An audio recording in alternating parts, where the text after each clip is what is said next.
Juda ham qo'rqinchli holat. Bu ayol kosmetologga borib, yuziga ko'p miqdorda filler quydirgan. Lekin filler vaqt o'tishi bilan migratsiya berib, yuz shaklini buzilishiga olib kelgan.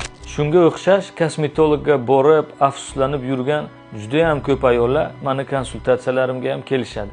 Ular qorindagi yog'larni oldirish uchun hattoki liposaksiya operatsiyasini ham kosmetologlarda qildirishadi, lekin o'zlari umuman xohlamagan natijalarga erishadi. Ya'ni bularni qo'shtirnoq ichidagi operatsiyalardan keyin juda ham ko'p yiringlik holatlar, infeksiya tushish holatlari, nekrozlar, eng yaxshi o'tgan taqdirda ham juda ham kuchli notekisliklar qolib ketadi va bu notekisliklarni hattoki xirurgik amaliyotlar bilan ham keyinchalik to'g'rilash juda ham qiyin bo'ladi. Kosmetologlar bunday operatsiyalarni qilishga umuman haqqi yo'q va litsenziyasi ham yo'q. Bu gapim bilan kosmetologlar yomon demoqchi emasman.